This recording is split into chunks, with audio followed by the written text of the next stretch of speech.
On a aussi des pays de l'Afrique de l'Ouest où le FTTH commence à être déployé. On peut citer ici la Côte d'Ivoire, le Sénégal, le Ghana, le Nigeria, le Cameroun ou encore le Gabon. On a aussi des acteurs qui sont à la manœuvre, je dirais. On a des acteurs anglo-saxons plutôt comme Liquid Telecom ou MTN, mais bien sûr, on a aussi des opérateurs comme Orange qui sont largement impliqués dans les déploiements, ou encore Vivendi avec GVA qui aujourd'hui investit aussi dans les réseaux FTTH dans la région. Alors, au-delà du FTTH en Afrique, les réseaux se sont déployés, selon nous, en plusieurs phases. On a eu d'abord les réseaux Submarine Network sous-marins qui ont encerclé l'Afrique, qui aujourd'hui est assez bien connectée en termes de réseaux sous-marins, avec quelques pays au centre du continent qui sont encore un peu enclavés. La deuxième phase a été la construction des backbones optiques, qui sont là pour irriguer l'accès dans les pays. Et là, on a aussi des avancées certaines, bien que là encore des progrès sont à faire. Et enfin, la troisième phase, on commence à la vivre aujourd'hui, c'est le déploiement de l'accès fixe et du FTTH dans quelques poches, comme je l'ai cité. Il y a une vraie appétence aujourd'hui pour ces accès très haut débit. On sait qu'une classe moyenne se développe de plus en plus dans des grandes villes africaines. Et cette classe moyenne, elle veut avoir accès à Netflix, elle veut avoir accès à des services en ligne. Il y a du contenu local qui se développe. Donc il y a une vraie appétence et un vrai succès dans ces déploiements dans certains pays. Alors bien sûr, on ne parle pas ici d'inclusion, on ne parle pas ici de zones rurales isolées. Comme vous le savez, il y a d'autres technologies qui seront mieux idoines et mieux adaptées pour aller chercher de telles zones. On peut parler là du Fixed Wireless Access qui connaît un regain aujourd'hui d'intérêt, notamment avec l'arrivée de la 5G. Autour de ces déploiements, bien sûr, il n'y a pas que l'accès, il y a aussi tout ce que fait vivre un réseau. Et là, on doit parler, bien sûr, de data centers qui sont clés aujourd'hui pour abriter les applications de l'Internet, mais aussi le cloud. Et bien sûr, la sécurité qui est complètement nécessaire pour avoir un accès haut débit et très haut débit qui soit au niveau en termes de sécurité. Alors, on a la chance d'avoir ici un large panel d'intervenants qui vont pouvoir nous éclairer sur cette problématique. Je voudrais commencer ici par donner la parole à Thierry Papin. Thierry Papin est directeur général adjoint chez Sofrecom. Sofrecom, vous êtes un intégrateur leader de réseaux à l'international. Ce serait intéressant d'avoir votre vision sûrement sur l'accès et le développement de l'accès haut et très haut débit en Afrique aujourd'hui. Oui, merci Roland. Bonjour à tous. Ravi d'être parmi vous aujourd'hui. Alors, avant de donner la vision de Sofrecom sur cette question effectivement des infrastructures en Afrique, je vais me permettre de partager d'abord quelques constats qui alimentent un petit peu la question. Le premier constat, qui est plutôt une vision mondiale, mais qui est intéressante en termes de tendance, est que on fait le constat aujourd'hui que l'accès universel à Internet, il est encore pas prêt d'être atteint. Et finalement, les analystes qui avaient à un moment donné prédit que 50% de la population mondiale devait avoir accès à l'Internet à l'horizon 2017, finalement c'est une date qui vient d'être repoussée et on parle aujourd'hui plutôt de mi-2019. Donc, ce qui montre que finalement il y a une vitesse d'adoption qui n'est pas si rapide qu'on aurait pu le penser. La digitalisation est certes un sujet, mais qui pour autant ne se traduit pas de manière magique par un accès à tous à l'Internet. Le deuxième constat, et là j'ai besoin de mes notes, je voulais partager avec vous quelques données, cette fois-ci en vision utilisateur final. C'est toujours intéressant d'avoir ces éléments en tête, qui sont les prix réellement payés par les clients finaux dans les différents pays. Alors, il y a une diversité qui est assez extraordinaire, que j'ai moi-même découvert en préparant ce panel. Vous avez des prix qui peuvent démarrer à 5 $, enfin disons 5 € par mois. Donc c'est le cas de l'Ukraine, par exemple. Vous voyez qu'on a des prix extrêmement bas. Je pense que tous ceux qui représentent ici un opérateur ont conscience de ce que ça veut dire, 5 $ par mois. En Europe de l'Ouest, on est autour de 30 à 40 $. D'ailleurs, ici en France, on est plus près des 30 que des 40, malheureusement. En Afrique du Nord, on commence à avoir une diversité qui commence à être importante. En Afrique du Nord, ça va aller de 13 $, ça c'est plutôt le cas de l'Égypte, à 50, qui est le cas du Maroc. Je parle ici des prix du broadband, on ne parle même pas de très haut débit. Donc vous voyez déjà, même l'Afrique du Nord en elle-même présente une diversité importante. Mais alors si on continue sur le continent africain, là on va tomber sur des prix qui sont encore d'une autre nature, avec un top, si je puis dire, un max qu'on trouve en Mauritanie, qui est à 770 $ par mois. Voilà. Ça veut dire qu'un client en Mauritanie qui souhaite avoir un accès broadband doit payer 770 $ par mois. Autant vous dire qu'il doit en avoir vraiment besoin, quoi. Mais finalement, il y a beaucoup de pays où on est plutôt autour des 70 à 100 $, voilà, 75 en Côte d'Ivoire, 85 au Nigeria, etc., 103 au Gabon. Vous voyez qu'on est sur des niveaux de prix qui sont à la fois importants et à la fois d'une forte disparité. Mais en Afrique, on a globalement, c'est sur ce continent-là qu'on trouve la plus grande concentration de prix hauts. Voilà. Alors ces constats étant faits, finalement, quel lien avec l'infrastructure ? Finalement, on pourrait imaginer ou penser que plus cher on paye, plus on a de garanties d'avoir à la fois une qualité de service irréprochable et à la fois un débit important. Et bien en fait c'est presque le contraire, il ne faut pas généraliser non plus, mais c'est presque le contraire. À savoir que les prix importants que j'évoque là, finalement, chiffrent surtout la rareté des infrastructures. Et que finalement, pour avoir accès, au broadband, à l'Internet, finalement, le client doit financer en lui-même une partie assez sensible de la construction. D'où ces prix, encore une fois, importants. Mais la conclusion, c'est que ça engage un cercle qu'on peut considérer comme étant vicieux, dans la mesure où, évidemment, plus les prix sont élevés, moins importante est la part de population qui peut réellement y accéder, donc moins le succès commercial est là, et donc moins les volumes de déploiement sont là, et donc moins la rentabilité est là. Et donc plus les prix sont chers. Donc vous voyez qu'on tourne un peu en rond, et finalement ce sujet d'infrastructure, il bute un peu sur ce rationnel économique auquel on ne peut pas échapper, et ce, quel que soit le continent. Mais évidemment, la question qu'on doit adresser aujourd'hui est celui plus particulier de l'Afrique. Donc on est clairement sur un sujet de déploiement d'infrastructures, et nous, Sofrecom, qui accompagnons un certain nombre de pays, soit les opérateurs, soit les régulateurs, soit les gouvernements, dans leur réflexion et dans leur mise en œuvre, on voit que effectivement ce sujet d'infrastructure est un sujet clé qui est abordé sous différents angles, mais au final revient à cette question de quoi déployer, où, comment, pourquoi faire et avec quel financement. Beaucoup de questions, évidemment des réponses qui sont souvent assez diverses. Alors aujourd'hui, qu'est-ce qu'on perçoit, nous, Sofrecom, en tout cas en termes de rupture en Afrique, qui peut permettre de casser ce cercle vicieux que je viens d'évoquer ? Le premier sujet, c'est quand même celle de la technologie, qui est maintenant vue par les États comme un facilitateur par rapport à leur mission régalienne. Donc ça devient intéressant, puisque finalement les États, les nations se saisissent du sujet en envisageant finalement ce déploiement d'infrastructures et cet accès à Internet comme étant un facteur facilitant pour un certain nombre de sujets comme l'accès à l'éducation, l'accès à la santé, l'efficacité du recouvrement des impôts, des taxes, l'efficacité de la mise en œuvre des prestations sociales, etc. Donc il y a un vrai intérêt pour les États finalement à accompagner cette mise en place de la digitalisation qui passe par l'accès à Internet préalable et donc par la mise en place des infrastructures. Donc ça, c'est un vrai driver finalement de ce qui va se mettre en place. Et ça se traduit derrière par ce qu'on constate souvent sous la forme d'un plan national très haut débit, quel que soit le nom, mais c'est globalement, ça revient à ça, un plan national qui va finalement fixer un peu des grandes ambitions nationales relativement à la mise en place de ces infrastructures. Alors maintenant, une fois qu'on a dit ça, certes, on peut définir un plan national très haut débit, mais comment s'assurer que ça va effectivement se mettre en place ?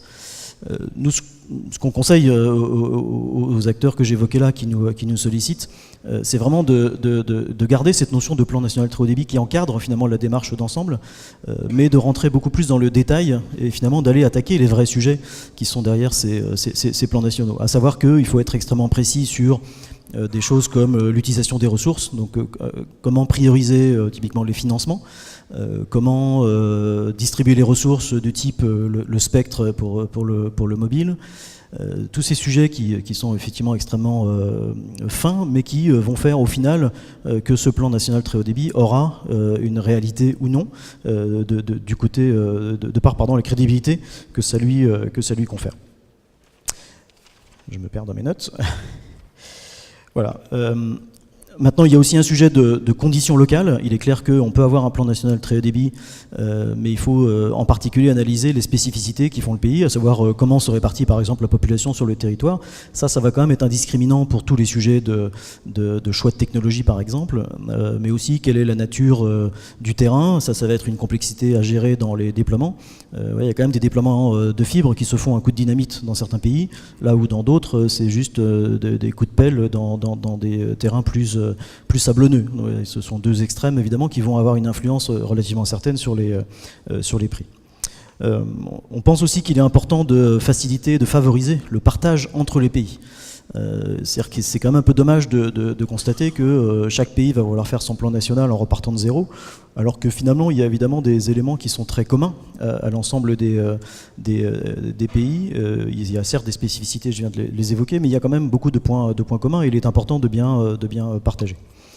On pense aussi, on constate que, je l'évoquais un petit peu, il est important aussi d'avoir des analyses qui vont justement porter un peu sur toutes les dimensions qu'évoquait M. Montagne, à savoir que il est clair qu'il faut être très clair sur quel backbone on va vouloir déployer, combien de data centers, quel niveau de sécurité, quel va être le niveau de service offert par ces data centers, et puis derrière quel est le niveau de distribution au sens le last mile vers le client final. Et là il y a un vrai sujet, puisque c'est une analyse multicritère finalement, qui va permettre de déterminer, et aussi en fonction du financement, de déterminer quelle est la meilleure technologie. Il est clair que c'est vrai que l'accès fixe depuis la 4G et bientôt la 5G est un sujet qui revient de manière assez forte sur le devant de la scène, y compris d'ailleurs ici même en France, et pour les mêmes raisons, à savoir qu'il y a quand même un rationnel économique qui, à un moment donné, doit nous amener à considérer que le mobile peut être une solution, ne serait-ce que temporaire, jusqu'à ce que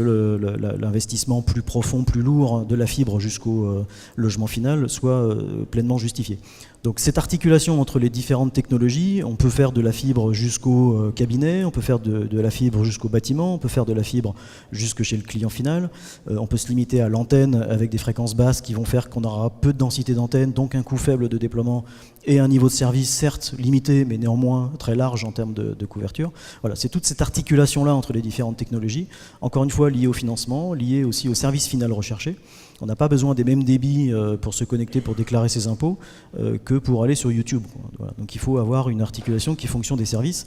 Il est clair qu'une nation qu'on voit plutôt au Moyen-Orient en ce moment, qui a envie de pousser des contenus, qui a envie d'avoir du Netflix, bon ben voilà, si vous voulez avoir du Netflix, il est clair que ça vous pousse immédiatement à un niveau de qualité minimum et donc des débits minimaux qui font que l'infrastructure à déployer, elle est plus si large que ça. Et il faut faire des choix qui soient beaucoup plus courageux, si je puis dire, et qui vont appeler à des financements plus importants. Et donc cette réflexion-là qu'on décrit là en quelques mots, elle est évidemment très, très complexe et très complète, puisque, encore une fois, multifactorielle, multicritère, et c'est toute la complexité de l'analyse qui doit être faite en local. Et c'est ce qu'on a eu, nous, la chance chez Sofacom d'accompagner dans des pays comme le Niger, le Bénin, la Mauritanie et d'autres, ou le Burkina Faso et d'autres encore. Voilà, donc je vais m'arrêter là, sinon on va être trop long. Je vais juste conclure en disant que finalement, ce qu'on voit, c'est que c'est vraiment un sujet d'infrastructure. Notre sujet, c'est le déploiement d'infrastructures. On ne peut pas y couper, qu'aujourd'hui, c'est quelque chose qui est quand même bien maîtrisé dans l'industrie, donc qui est relativement accessible de ce point de vue-là. Il reste un sujet de financement, donc il y a des barrières à faire tomber. Et ce qu'on voit, c'est que les pays où ça marche sont les pays qui se sont saisis au plus haut niveau de l'État du sujet, qui en ont fait, encore une fois, un plan national, avec des objectifs très court terme, très rythmés et très suivis, très pilotés, qui font que, au final, ces pays arrivent à livrer la promesse qu'ils s'étaient eux-mêmes créée, qui peut être peu ambitieuse, mais il faut bien démarrer par quelque chose. Et encore une fois, quand on voit les constats de départ, quelque part, avoir une ambition de livrer du très haut débit à tous en 2 ans, c'est évidemment complètement utopique. Et il vaut mieux avoir un plan beaucoup plus réaliste, plus pragmatique, qui aura le mérite d'être crédible, de trouver du financement parce qu'il est crédible, et donc d'être réalisé sur le terrain. Merci Thierry pour ce témoignage précis. Un point que je n'ai pas mentionné dans mon introduction, c'est que les modèles de type réseau ouvert sont de plus en plus présents en Afrique. On en trouve plusieurs en Afrique du Sud, qui me fait penser un peu à la Suède des années 90-2000. Il y a plusieurs grands réseaux ouverts en Afrique du Sud, mais pas seulement. On a d'autres exemples de réseaux ouverts qui se mettent en place. Nous, on travaille notamment sur l'île Maurice avec un réseau wholesale ouvert qui se met en place. On travaille notamment avec l'électricien Cogem transfrontalier Mali, Mauritanie, Sénégal, qui aussi veut développer ce type de modèle.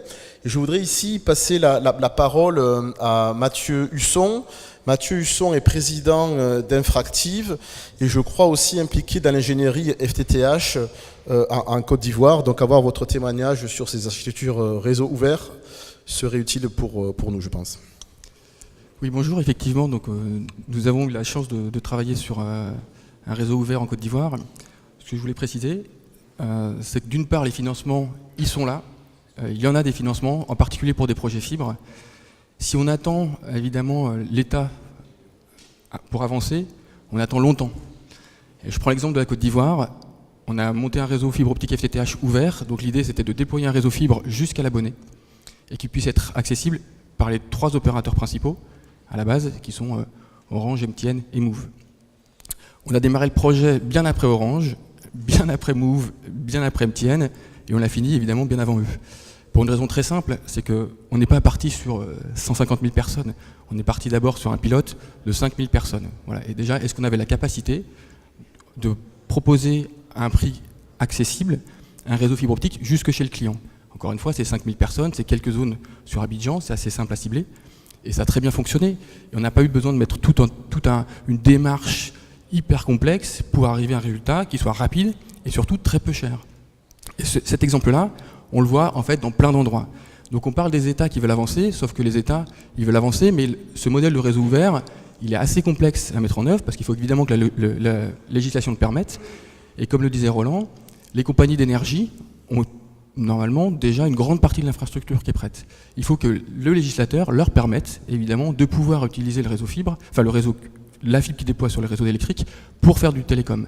À partir du moment où le législateur commence à avancer sur ces sujets-là, le sujet du financement, déjà, il est beaucoup moins fort et on peut aller beaucoup plus vite.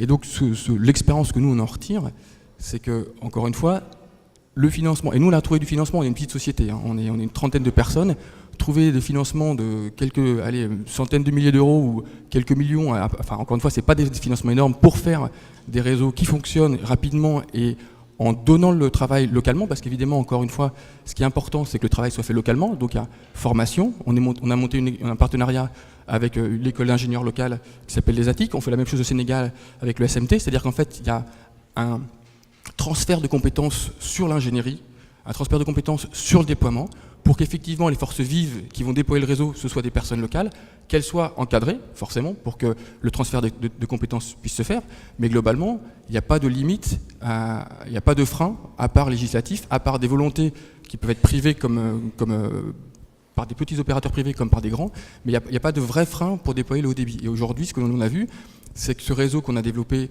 encore une fois, avec les moyens qui existaient par le client existant, il fonctionne relativement bien. Il a trouvé un client rapidement qui a utilisé son réseau, il rentabilise son infrastructure. Donc le fait qu'un deuxième opérateur puisse s'adresser au client, pour lui ce sera du bonus parce qu'en fait il avait fait son modèle économique basé sur un client. Et le premier client lui finançant le réseau, et le deuxième client n'étant que du bonus. Et ce modèle-là, je pense qu'après, quand vous allez parler data center, c'est pareil, vous pouvez monter un data center en n'ayant que quelques clients qui permettent de vous finalement vous financer le départ, et après le reste c'est du bonus.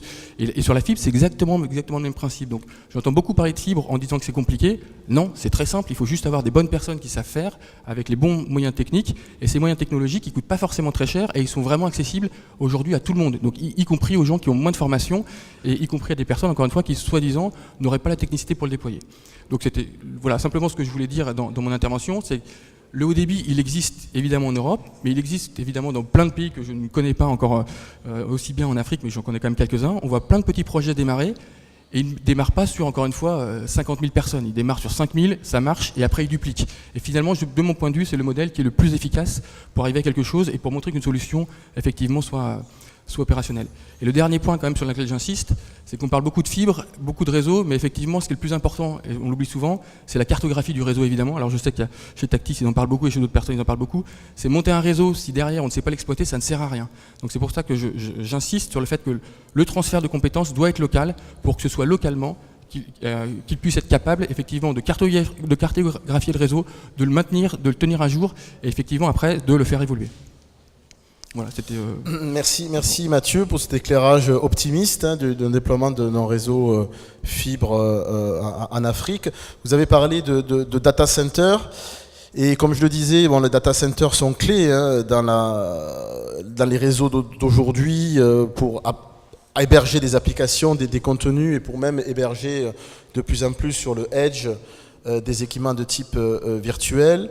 On a la chance ici d'avoir Serge Conessa, qui est PDG d'Immersion 4. Est-ce que vous pourriez nous présenter un peu la technologie innovante pour le data center que vous proposez et nous donner votre éclairage de la situation des data centers en Afrique? Oui, bonjour. Merci d'être parmi vous. J'aimerais aujourd'hui, si vous me permettez, je dirais avoir quelque chose de beaucoup plus interactif avec vous. Si jamais on avait besoin de refroidir les centres de données, qu'est-ce que l'on fait? Imaginons qu'on ait une coupe de champagne à la main. Si jamais je prends cette coupe de champagne et que je veux la refroidir, est-ce que je refroidis la pièce dans laquelle je suis ou je refroidis la coupe de champagne que j'ai dans la main?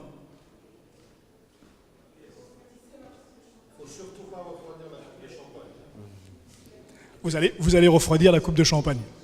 Avec le champagne à l'intérieur, bien entendu. Donc si jamais vous refroidissez la pièce, si on fait une analogie, si vous refroidissez la pièce dans laquelle justement vous avez cette coupe de champagne, ça s'appelle un data center. Si vous refroidissez le champagne, et non pas la coupe, chers confrères, ça s'appelle Immersion 4. En fait, qu'est-ce que c'est?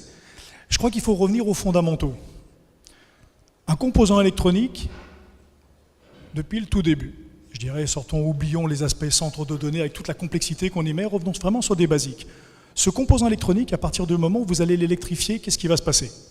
Vous allez avoir une génération d'électricité statique qui va atterrir la poussière. Si, bien entendu, ce composant va chauffer, si celui-ci chauffe, ça va entraîner de la condensation, qui dit humidité, qui dit corrosion. Tout aujourd'hui, ce qui existe sur le marché au niveau électronique a été fait pour être refroidi par de l'air, et maintenant, vu, je dirais, les puissances dont on est en train de parler en CPU, en GPU, on veut refroidir avec de l'eau, donc avec de liquide qui arrive directement au niveau du composant. Mais le vrai problème n'est pas adressé en tant que tel. Pourquoi? Parce que tous les problèmes que je viens d'énoncer, si vous prenez aujourd'hui ce même composant électronique et que vous le mettez dans le liquide de notre composition, ils disparaissent. Il n'y a plus d'évaporation, il n'y a plus de corrosion, il n'y a plus de problème d'humidité, il n'y a plus de problème de poussière, il n'y a plus de problème de dissipation de chaleur. En fait, qu'est-ce que l'on a fait? On s'est servi aujourd'hui d'un liquide pour refroidir l'électronique en tant que telle, que ce soit l'électronique existante, comme ce soit, je dirais, l'électronique à venir. Mais en fait, on simplifie complètement le problème. En simplifiant le problème, qu'est-ce que ça veut dire? Ça veut dire qu'aujourd'hui, on est capable de s'affranchir de tout ce qui est notion de dilatation, je dirais, de transfert thermique et autres, en étant capable d'avoir cette énergie dégagée par la chaleur de l'électronique que vous allez utiliser quand vous allez créer des datas, et en se permettant d'utiliser ce liquide comme d'un liquide caloriporteur qui va être capable de ramener ces calories à un point central de transformation. Donc on est un petit peu, je dirais, à la base d'un cercle virtuel. Quand je dis d'un cercle virtuel, ou virtueux, pardon, c'est-à-dire que vous êtes capable, comme aujourd'hui pour tout ce qui est déchets organiques, vous avez des centrales de trigénération pour retraiter les déchets qu'on émet, pourquoi ne pas retraiter ce déchet digital qui est la chaleur dissipée par les centres de données et par l'électronique elle-même? Donc aujourd'hui, c'est l'offre que propose Immersion 4, à savoir que toute la chaleur dégagée par cette électronique est à même de pouvoir être recyclée pour être retransformée en chaud, en froid, en électricité. Maintenant, ça a plein d'avantages, je dirais que je qualifierais d'effet qui se coule. Vous aurez toujours des centres de données qui sont des centres de données massifs, ce qu'on appelle des centres de données à exascale. Par contre, vous allez être capable de distribuer les data centers dans des architectures urbaines. On aime les acronymes chez Immersion 4, on a appelé ça DUDE. Est-ce que quelqu'un a une idée de ce que c'est que DUDE? Bon, je ne m'attends pas à une réponse. DUDE voulant dire pour nous Distributed Urban Data Center. Qu'est-ce que ça veut dire?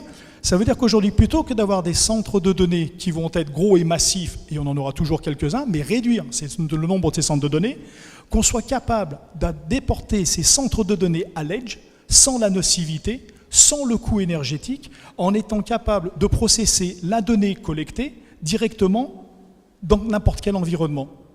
Donc en fait, la technologie d'immersion 4 a permis de dématérialiser ce que c'est qu'un data center. Vous n'avez plus besoin d'avoir une infrastructure qui au départ vous devez acheter. Je m'en explique. Si jamais vous prenez un centre de données de 500 kW, sachant que tout est auto-normé, à 5 kW par rack, ça veut dire 115 racks, ça veut dire 270 mètres carrés, plus bien entendu toutes les pièces connexes avec le coût, je dirais, de l'immobilier et l'environnement énergétique lié avec air conditionné, système de, je dirais, de purification d'air, système d'humidité et autres. Tout cet environnement, cette infrastructure, avec notre technologie, disparaît. Et vous avez une vraie solution qui se monte, je dirais, en pay as you grow, c'est-à-dire fonction de votre demande, vous allez être capable de faire grossir votre infrastructure, ceci basé sur ce qu'on appelle du full immersion, c'est-à-dire de l'immersion complète des composants électroniques, en offrant plus la capacité de récupérer en partie l'énergie qui a été dégagée. Quand on parle de données et quand on parle de haut débit, je pense que c'est la clé de tout. Aujourd'hui, comme l'ont indiqué mes confrères, on parle de FTTH, très présent en Afrique du Sud. L'Afrique du Sud a été un des premiers moteurs, notamment, je dirais, sur tous les aspects campagnes et autres. Mais il y a un mélange avec, je dirais, la fibre qui vient au niveau des villes, la fibre qui arrive au niveau des villes, excusez-moi, la fibre qui vient, je dirais, au niveau de l'abonné, et aussi des mélanges de réseaux mobiles. Par contre, comme il existe, je dirais, tout le monde entend parler d'IoT, tout le monde sait très bien que l'Internet des objets est quelque chose qui va exploser. Moi, j'aimerais parler d'une autre chose, ce qu'on appelle « consequence of things ». C'est-à-dire qu'à partir du moment où vous êtes à même de pouvoir mélanger l'intégralité de ces données au niveau IoT, plus des applications dont tout le monde connaît les noms, machine learning, data mining, intelligence artificielle et autres. Moi, je me pose une question. Quel est le poids de la digitalisation dans un environnement énergétique? Et quand je vois l'Afrique, on sait très bien qu'il y a l'aspect vecteur démographique. La planète aujourd'hui prend 1 milliard de personnes de plus tous les 10 ans, c'est un fait. On arrive forcément, je dirais, à un problème de quadrature du cercle en termes d'environnement global. Qu'est-ce que ça veut dire? Ça veut dire qu'aujourd'hui, si jamais je regarde ce que c'est que le cloud en 2016, c'était 5% de l'électricité mondiale, 3% des gaz à effet de serre et 626 milliards de litres d'eau. Sachant qu'aujourd'hui, il y a les 2/3 de la planète qui, à un moment donné, n'ont pas accès à l'eau potable. On a fait des projections à l'époque avec HP, avec qui on a un accord mondial, et il s'est avéré qu'en 2025, on a envisagé que le cloud, on avait supposé que le cloud, ce serait 20% d'électricité mondiale, 10% des gaz à effet de serre et 1 trilliard de litres d'eau. Il y a 8 mois, ça nous a donné raison. Je ne veux pas avoir raison. Parce que si jamais j'ai raison, ça veut dire qu'aujourd'hui, l'infrastructure énergétique, avec les technologies actuelles aujourd'hui des centres de données, vont consommer une énergie colossale. On en a fait, il y a quelques jours en arrière, j'étais en Irlande, et sur lequel l'Irlande a, entre guillemets, le paradoxe, ou plutôt le paradigme parfait d'un pays qui pourrait recueillir tous les centres de données. L'intégralité des fibres optiques arrive en Irlande, 4,5 millions de personnes, territoire particulièrement propice à tout ce qui est énergie renouvelable, que ce soit solaire, que ce soit éolien et autres, et en plus avec une vraie politique, ascensionnelle en termes d'énergie renouvelable. Et qu'est-ce qu'on s'aperçoit? Que la venue de ces gros data centers, en réalité, non seulement ne bénéficie pas, à l'économie locale, si ce n'est sur un aspect emploi, mais en tout cas surtout pas sur un aspect énergétique, mais en plus va faire en sorte qu'un pays comme l'Irlande va rater ses objectifs de carbone, tout simplement à cause de la consommation des centres de données. Donc il est impératif de prendre en considération, ces centres de données qui ont un impact non négligeable sur le PIB de chacun des pays. Et non seulement ça a un impact sur le PIB de chacun des pays, mais ça a un impact sur l'endettement. Parce que pour acheter aujourd'hui cette énergie, faut emprunter. Ou autrement, il faut utiliser des énergies, des ressources naturelles. Donc on est dans un cercle sur lequel il faut complètement repenser le modèle. C'est ce qu'Immersion 4, se propose de faire, en train de dire, écoutez, voilà, on s'affranchit du coût d'infrastructure des centres de données, on oublie l'air conditionné, Si vous avez l'air conditionné dans un centre de données immersion 4, ben c'est pour vous et moi. Mais l'électronique, personnellement, comme on dit, elle baigne, donc elle est cool. Ok, on a un buzzword, making the cloud cool again. Et ça, c'est notre mission. Et si on parle de cet environnement-là, qu'est-ce que ça veut dire? Ben, ça veut dire que vous allez être capable de refroidir votre électronique, et dans le coût de refroidissement de l'électronique, il ne va plus lui-même reporter que 20% au lieu de 70%, ce qui est le cas d'aujourd'hui, et donc 80% de votre CAPEX va être dédié à l'IT elle-même. L'avantage étant que je pense que si aujourd'hui vous dépensez de l'argent pour les données, pour les data, ben, je pense que c'est pour l'IT, c'est pour les serveurs, c'est pas pour le refroidissement. Le refroidissement, c'est un coût. Donc autant s'affranchir, autant que se faire se peut de la consommation du cloud, éviter qu'on arrive dans des proportions qu'on ne saura pas gérer, qui, quoi qu'il en soit, je dirais, auront une proportion et je dirais une augmentation exponentielle du fait de la démographie, du fait du besoin de l'accès, parce qu'aujourd'hui, comme l'a été dit, réseau fibre à l'abonné, réseau 5G, tout ça, je dirais, implique l'utilisation massive des données. En 2016, on en produisait 2,5 milliards. Aujourd'hui, on en est à 4,4 zétabytes. Juste un parallèle. Si vous prenez aujourd'hui ce parallèle données et que vous regardez ces données de la façon dont c'est géré, vous allez arriver dans des centres de données qui vont être énormément énergivores en termes de consommation énergétique. Donc aujourd'hui, les data, ça a une valeur data, ça a une valeur de souveraineté nationale. Si jamais vous prenez ces mêmes data, que vous gardez ces data à la maison sans en avoir le poids énergétique avec les technologies actuelles, vous en gardez la souveraineté. Mais en plus, on peut considérer data comme une énergie. On réutilise aujourd'hui tout ce qui est déchets organiques, cogénération ou trigénération. Pourquoi est-ce qu'on ne fait pas exactement la même chose avec les data? Et pourquoi est-ce qu'on ne prend pas cette énergie qui, quoi qu'il en soit, est dégagée pour les centres de données, pour la recycler et la retransformer en chaud, en froid, en électricité, en distribuant l'infrastructure complète, quel que soit l'environnement climatique. De ce fait, d'ailleurs, nous avons créé, et nous sommes en train de le mettre sur point, il va être lancé la semaine prochaine, le premier laboratoire multiclimat dédié à l'efficience énergétique des data centers. On va faire ça à Annecy, en Haute-Savoie. Bon, vous allez me dire, il fait froid. Mais oui, sauf que je vais être capable de répliquer n'importe quel climat avec n'importe quel niveau d'humidité et n'importe quelle température par rapport à une IT donnée. Et ce qui, à la fin de la journée, est, je dirais, très important pour savoir aujourd'hui, est-ce que je vais prendre un gros data center, est-ce que je vais avoir un data center distribué, est-ce que je vais avoir un data center containerisé, est-ce que je vais faire de l'ajout de data center, parce que quoi qu'il en soit, bah, tout le monde produit du données. Qui aujourd'hui n'utilise pas son téléphone pour regarder YouTube? On est d'accord? Moi le premier. Donc on produit de la donnée, on consomme de la donnée. Cette donnée-là aujourd'hui, on doit la garder, je dirais entre guillemets à la maison, on doit en garder l'énergie, on doit retravailler cette énergie-là. Merci. Merci Serge, je connais ça pour la présentation de votre technologie innovante pour rafraîchir, je dirais, les data centers. C'est sûr qu'on sait qu'il est important pour les data centers d'être près d'une source froide. On peut imaginer que c'est facile à trouver dans le Colorado, en Suisse ou en Norvège. Par contre, en Mauritanie ou dans la zone du Sahel, c'est beaucoup plus challenging. Donc je pense que d'avoir accès à des technologies comme la vôtre peut être utile.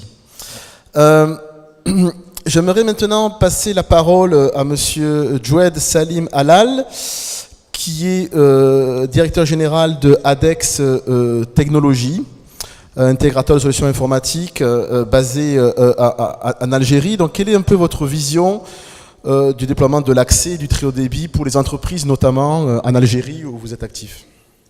Bonjour à tous. Merci Serge d'avoir tendu la perche sur la partie data center. Donc, voilà, je viens d'un pays où, principalement en Algérie surtout, que je connais bien, d'accord, je suis installé en Algérie, où principalement, la mission principale du gouvernement à travers le ministère des TIC, c'est la connexion Internet dans tous les foyers. Donc c'est devenu aujourd'hui un leitmotiv, la connexion. Donc juste pour vous donner un ordre de grandeur, en Algérie, nous avons à peu près 130 000 km de fibres déployés sur tout le territoire national, donc 80 000 kilomètres qui sont par l'opérateur historique Algérie Télécom étatique pour la connexion Internet, et les autres sont répartis sur 3 grosses sociétés qui Sonelgaz, l'équivalent d'EDF, Sonatrach et la société de rail, transport ferroviaire. Donc vous imaginez tout le transport de fibres qu'on peut utiliser, les brins qu'on peut utiliser pour interconnecter.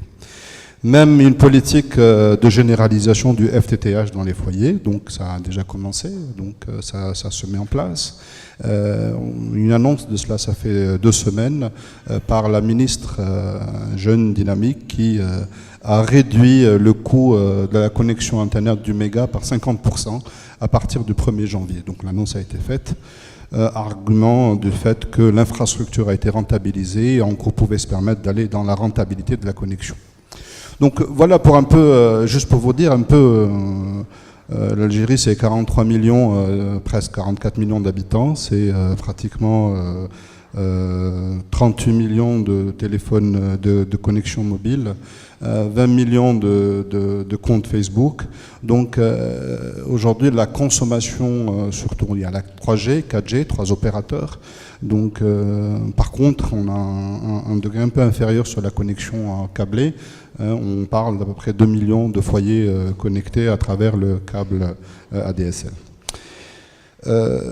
Pour moi, en tant qu'intégrateur, je ne situerai pas le débat sur le haut débit par rapport à la connexion, parce qu'aujourd'hui, il peut être remplacé par le smartphone, la connexion sur le grand public. Mais in fine, si on arrive à avoir 20 millions de connectés sur Internet à travers la 3G et la 4G, le résultat est donc pour quel motif et pour quelles données. Bon, principalement l'utilisation des réseaux sociaux, donc on est à plus de 60% sur tous les réseaux sociaux, et on est à très faible connexion sur la partie, j'allais dire, du paiement électronique, parce qu'il vient d'être lancé, et le taux de bancarisation aujourd'hui à peu près comme le Maroc, on est à hauteur de 50%, et le taux de e-payment n'est qu'à 5% à peu près en termes pour les paiements électroniques. Donc juste vous donner ces chiffres-là, qui sont un peu parlants et qui nous interpellent en se disant, in fine, est-ce que la fibre optique pour les utilisateurs, c'est une priorité, ou bien c'est la production de données qui est une priorité. Et là, je remets ma casquette d'intégrateur et mes 24 ans de métier en Algérie, où on a essayé, à travers notre expérience, d'interconnecter beaucoup de sociétés, beaucoup de banques, beaucoup d'institutions, pour que cette transformation digitale s'opère à travers des plans de e-gouvernement, à travers de modernisation du système bancaire, et à travers beaucoup d'autres projets, qui, in fine, en finale, permettrait à avoir aux utilisateurs, donc à la population algérienne, une meilleure façon de vivre et une façon plus simple, parce que c'est ça l'objectif de la digitalisation, c'est comment rendre la vie plus simple aux citoyens. Et donc la première difficulté qu'on rencontre dans ce genre de choses, et je peux parler d'une expérience que j'ai vécue personnellement, qui a débuté en 2003, c'est la e-justice. C'est un projet que j'ai participé pour un pilote auquel on a essayé de voir comment le justiciable pourrait, à distance, retirer ses documents, avoir un front office, avoir un back office, donc beaucoup de choses. Donc une réforme judiciaire sur la partie administrative, mais non pas sur la partie métier, pouvait se faire. Donc ce projet a commencé en 2003, il a vu le jour en termes d'opération vers 2011-2012. Et grâce à ça, je peux vous dire qu'à partir d'aujourd'hui, moi, mes casiers judiciaires dans mes soumissions, je les retire par Internet, Dieu merci. Donc, mais pour raconter cette expérience, c'est qu'à cette époque-là, on allait de centre d'amplification à centre d'amplification pour le métier d'interconnexion. On travaillait avec la liaison X21 qui est partie sur notre liaison MPLS. Et aujourd'hui, la grosse souffrance, c'est l'interconnexion dans des pays comme le nôtre, ou comme d'autres pays en Afrique, qui est très dense, qui est très réparti géographiquement, comment interconnecter les différents sites éparpillés à travers le territoire national. Pour le ministère de la Justice, ça a été facile, parce que c'est une volonté gouvernementale, on met le truc, le rouleau compresseur se met en place, les interconnexions se font, il y a une résistance au changement, c'est clair, il y a beaucoup de choses qui s'opèrent, mais in fine, la bataille a été gagnée, et nous pouvons nous dire qu'au niveau en Algérie, on a une très belle expérience sur la partie e-justice. Par contre, quand j'adresse en ce moment certains camps dans la partie finance, les finances avec la transformation bancaire nécessaire, la première chose qui est importante au niveau régulation, c'est la business continuity management, les sites backup, les sites de secours. Et à ce moment-là, quand on commence à regarder au fond des infrastructures des banques, le premier questionnement que je dis, est-ce que je peux avoir une plateforme avec un débit parce que le débit n'est pas très bon, la connexion n'est pas très bonne. Donc la première problématique, c'est l'interconnexion des sites à travers tout le territoire national. Et si vous avez cette interruption de service, si vous avez à un moment une coupure de fibre optique, si vous n'avez pas de niveau de service, comment pouvez-vous parler d'économie numérique? Comment pouvez-vous parler de digital? Enfin, je parle de cause à effet. Hein. Donc, à partir du moment, dès qu'on va à l'origine d'un problème, les conséquences sont visibles au niveau utilisateur. Et on nous apprend toujours que dans la transformation digitale ou bien dans le digital, il y a le trust et la technology adoption. Si j'étais moi utilisateur, j'étais en train de faire un e-payment, à un moment donné il y a une coupure de transaction, quelle serait ma réaction pour la prochaine fois? Je ne le ferai plus jamais parce que je ne sais même pas si j'étais payé ou pas. Et du coup, si les clients ou si les entreprises n'arrivaient pas à fournir ce niveau de service, on ne serait pas dans cette transformation digitale. Parce qu'aujourd'hui, on parle de thématique des assises numériques, de transformation digitale en Afrique, et le socle étant la donnée et la disponibilité de données à tout moment. Et si on ne parle pas de ça, on ne pourra pas parler de l'accès final. Même si vous avez du 100 mégas à la maison, ça va être utilisé uniquement pour la Smart TV et pour des réseaux sociaux. Et aujourd'hui, on parlait de souveraineté ce matin, de données, on parlait de données produites. Et figurez-vous que je peux vous dire, essayez de compter le nombre de data centers cloud publics que vous avez en Afrique, vous n'avez pas dépassé les doigts d'une main. Donc, chez nous, on vient de faire une réglementation, comment pouvoir réguler les données. Mais aucun data center, à part un qui fonctionne, un tout petit data center qui se trouve à l'ouest de l'Oranie, mais on n'a pas de data center aujourd'hui qui tient la route en Algérie. Au Maroc, ça a vu le jour, en Tunisie, ça a vu le jour, et encore une fois, si on n'arrive pas à mettre des data centers avec de la fibre, avec du haut débit pour les data centers, on n'arrivera pas aujourd'hui à cette transformation digitale. Pourquoi? Parce que je suis parmi, il y en a beaucoup d'autres, qui disent que nous n'avons pas le choix en Afrique que d'adopter le numérique comme étant relais de croissance. C'est le seul moyen qui nous puisse aujourd'hui, dans nos pays, en Afrique, d'avoir cette rapidité de relais de croissance. Notre génération, on parlait de jeunes, ce matin, un des panélistes parlait d'accompagnement de jeunes, ces jeunes geeks qui parfois ne savent pas qu'ils sont geeks, ces jeunes talentueux, ils ne savent même pas. Si aujourd'hui ils avaient cet environnement, ils seraient vraiment créatrices de recherche. Voilà, c'est un peu ça. Donc, beaucoup en Algérie œuvrent pour accompagner des jeunes, pour créer des startups, mais derrière, il faut des infrastructures interconnectées avant de parler d'accès. Parce que l'accès, les opérateurs mobiles savent le faire. Ils le font déjà très bien. Un 5G, quand il va venir dans une année, 2 ans, va régler tous les problèmes d'interconnexion. Je vous dis même qu'aujourd'hui, en Algérie, ça fait 2 semaines, on a même annoncé la connexion satellitaire dans les établissements scolaires. Il y a presque 350 ou 450 établissements qui vont être connectés par satellite, vu qu'on a dernièrement lancé un satellite algérien pour l'interconnexion. Et ça, c'était gratuit, sans aucune redevance. Bien sûr, ça a un coût, mais c'est l'État qui prend le coût. Voilà. Merci, Monsieur Halal, pour ce témoignage sur la situation en Algérie et cette importance de la production de données. Comme je l'ai dit, rien ne se fera sans qu'il y ait une sécurité dans le réseau, et on a la chance ici d'avoir Monsieur Pascal Naudin, qui est directeur B2B Afrique du Nord chez Kaspersky. On sait que Kaspersky est leader dans les solutions de sécurité. Ce serait intéressant d'avoir votre point de vue sur comment sécuriser ces accès haut débit et très haut débit, data center, et plus particulièrement votre vision sur l'Afrique. Oui, bonjour à tous et à toutes. Donc, effectivement, le haut débit, personnellement, chez Kaspersky, on n'a pas attendu que le haut débit pour proposer de la sécurité au niveau des données, que ce soit pour les particuliers ou pour les entreprises. Mais c'est vrai qu'avec l'arrivée du haut débit en Europe et maintenant en Afrique, eh bien, on va dire, tout s'accélère.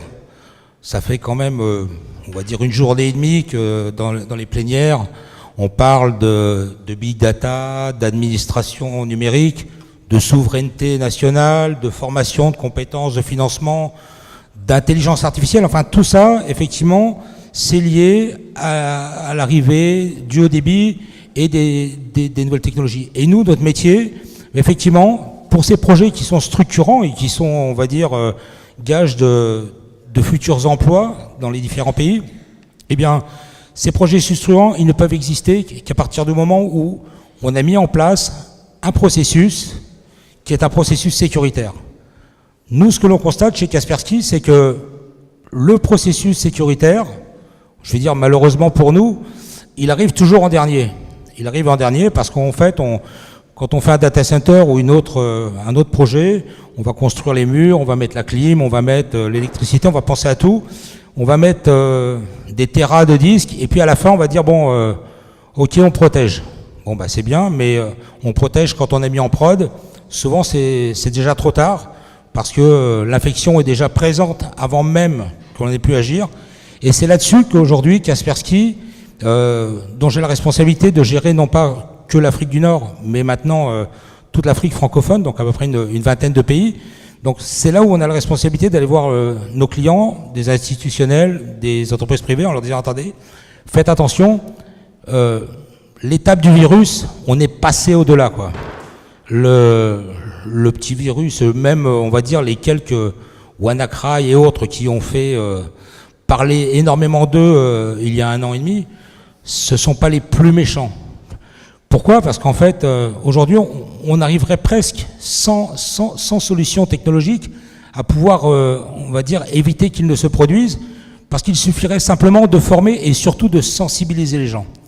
Donc nous, on a des plateformes de sensibilisation online où on présente à nos clients différentes méthodes, des méthodologies, des formations, mais très basiques, pour expliquer aux utilisateurs, on va dire, la nouvelle façon de travailler sur le numérique. C'est un petit peu ce que j'appellerais le permis de conduire numérique. Déjà, rien qu'avec ça, vous allez aller plus loin. Alors, effectivement, on parle de numérique. Là, je vais vous sortir quelques chiffres qui sont, on va dire, presque une avant-première, parce que c'est des données que je devais donner la semaine prochaine au Maroc. Donc, on a fait une étude avec un cabinet marocain qui s'appelle Averti, sur 750 entreprises marocaines. Et voici à peu près les chiffres qui ressortent en termes de sécurité et je dirais, un petit peu de transformation digitale. Alors c'est vrai que la sécurité, au niveau des data centers, au niveau de toutes les infras, 85% des Marocains qui travaillent en entreprise pensent qu'effectivement c'est nécessaire. C'est une évolution quasiment de 40% par rapport à la dernière étude que nous avions faite, où il y avait très très peu de sensibilisation et où les gens pensaient qu'en se disant, bon, de toute façon, ça n'arrive qu'aux autres. Le problème, le virus, c'est chez les autres, le crypto-malware, c'est chez les autres. Par contre, quand ça arrive, ça peut faire très mal. 46% des informaticiens que nous avons interrogés pensent que c'est une véritable évolution de leur carrière, parce qu'aujourd'hui, ils sont partis sur des cursus techniques qui n'existaient pas il y a 20 ans, par exemple, ou même il y a 10 ans, et aujourd'hui, on en prend plus conscience. Et surtout, 30% des Marocains que nous avons interrogés, eh bien aujourd'hui travaillent dans notre domaine, mais dans une formation qui est différente de celle qu'ils ont eue à l'origine. Donc en gros, j'ai envie de dire, la transformation digitale, elle est déjà là, quoi.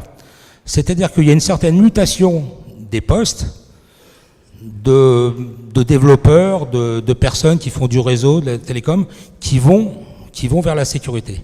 Tout ça pour accompagner la transformation digitale dont on parle depuis un jour et demi et inévitablement le haut débit.